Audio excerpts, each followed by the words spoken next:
Hi guys, yan, stable ba ang kita ng isang OFW? Well, hindi po stable ang kita ng isang OFW. Sa una, okay kasi nandito ka sa ibang bansa, habang bata ka is okay, nandito ka sa ibang bansa, kumikita ka monthly, meron kang income, ganyan. Pero paglipas ng panahon, 5 years, 10 years after nyan, mga 35 ka na, ganun, doon mo lang maiisip na ano yung pwedeng mangyari sa akin kapag umuwi ako ng Pilipinas, di ba? Ano yung pwedeng mangyari kapag nag-stay na ako sa Pilipinas? So, magiging ganito pa rin ba yung aking magiging buhay kapag umuwi na ako sa atin sa Pilipinas? So, kaya ko pa rin bang mag-generate ng income kapag nasa sa Pilipinas? Na, of course, ang sagot diyan is hindi kung wala tayong na-invest na negosyo para sa atin. Kung wala tayong na-invest, automatic yan. Pag uwi natin ng Pilipinas, back to zero tayo. Automatic yan. Pag uwi natin ng Pilipinas, wala talaga tayong magiging kita nun. So, automatic talaga yon. Ganun talaga. Wala siyang magiging kita, guys. So, kaya ang masasabi ko lang sa inyo, guys, kung kayo ay isang OFW, habang nasa ibang bansa tayo, mag-invest po kayo kahit na ano man yung maisip nyong i-invest na tingin nyo ay makakatulong sa inyo sa pagtanda nyo, mag-generate ng income, mapangalagaan yung inyong kinikita dito sa ibang bansa, mag-invest po kayo kahit konti.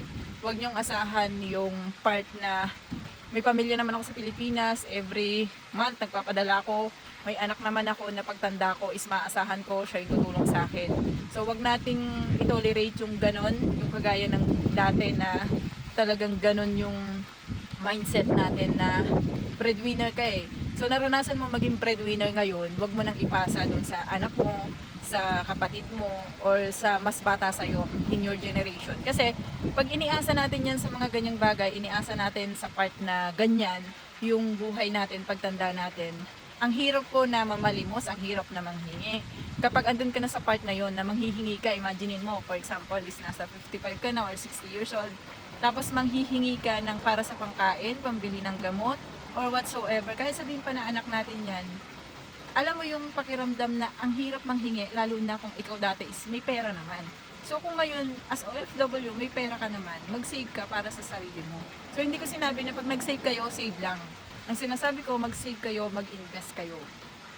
Kung ano man yung naiisip nyo i-invest nyo, nasa sa inyo na yon. Kung ano yung desisyon na gawin nyo, gusto nyo gold, gusto nyo property, gusto nyo, kung ano man yung naisip nyo na invest, invest nyo guys. Kasi as OFW, ito yung advocacy natin is, ako kasi, OFW ako for 10 years. Pero, sa loob ng 6 years na naging OFW ako, wala talaga ako napuntahan. Kasi ito yung mindset ko eh, next month na lang. Pwede naman akong, may sahod naman ako next month. So, hindi ako nakaipon ngayon, next month na lang. Ganun. Hanggang sa hindi ko na malaya, naka 6 years na pala ako. Wala ako napunta. Diba? Saklap ng besh. Hirap ng ganun na. Tapos, alam mo yung noon time na nandito ka na sa turning point na may edad ka na kasi ang age ko po is 37 na. So, nandun ako sa turning point na may edad na ako na iniisip ko na napapagod na ako. Paano kaya ako nito kung gusto kong mag-stay na sa Pilipinas by 40? So, ano mangyayari sa akin? Sino ang gagastos para sa akin? Wala naman akong pera. Sabihin, let's say, meron kunyari akong kalahating milyon. So, tingin nyo ba ang kalahating milyon ay hanggang kailan sasapat sa atin sa Pilipinas? So, hindi siya sasapat ng sobrang tagal. So, alam natin pare-pareho yun, hindi siya sasapat ng ganun katagal ang 1 milyon man yan or 1.5 million kapag nagkasakit ka sa Pilipinas. Wala talagang mangyayari. So, hanggang dun lang talaga. So, ang tangi ko lang mapapayo sa inyo guys, mag-invest tayo para sa sarili din natin yun. Ako, sa totoo lang, ang aking emergency fund is ang gold. So, kung 100,000 man yung emergency fund ko, gold po ang aking hawak. So, hindi po ako naghahawak ng pera. And then, kumuha na ako ng insurance ko sa Kaiser. So, ang insurance ko na yun is 7 years to pay siya. Then, yearly ko siya binabayaran.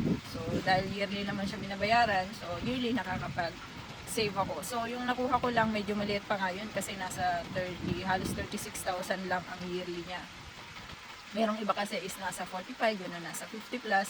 Depende kasi yun sa pipiliin nyo. Pero pinili ko yung medyo mura-mura kasi nga meron pa akong hinuhulugan na property. Bahay naman siya sa Pag-ibig. So kung gusto nyo yung mga ganitong topic guys, no, subscribe lang kayo. And ito yung advocacy ko talaga para sa mga OFW na alam ko na hindi alam kung paano mag-start. Kagaya ko rin before. Hindi ko rin talaga alam kung paano mag-start ng mga ganito, property, na OFW ka kasi eh.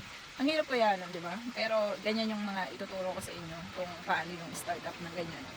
Kasi yan yung simulan ko eh. So iba kasi kapag makakarinig kayo ng mga ganito mga payo na ganito, mga information na ganito sa kapwa nyo OFW na talagang pinagdaanan niya kung ano yung gusto nyong mangyari.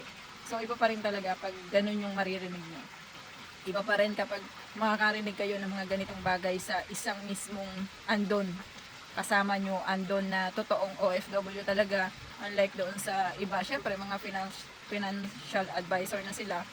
Ang nakikita natin sa kanila ay mayaman na yan, ganyan-ganyan, di ba? Hindi natin sila napapakinggan kasi akala natin dahil mayaman na sila, hindi na sila dumaan sa mahirap. Paano naman kung kagaya ko yung magsasalita sa inyo, di ba? So ako ngayon, eto, tingnan nyo, nasa likod ko nga, o yan o, may namisti dyan, o di ba? Nasa ibang bansa po ako ngayon, pero ngayon nasa baby step ako, promise. Nasa baby step pa lang ako, wala pa ako masasabi na kaya ko na mag-stay sa Pilipinas. But at least, nakapagsimula ako. At yun din yung gusto ko sa ating mga OFW, yung makapagsimula tayong lahat. So yun lang, I hope nakatulong.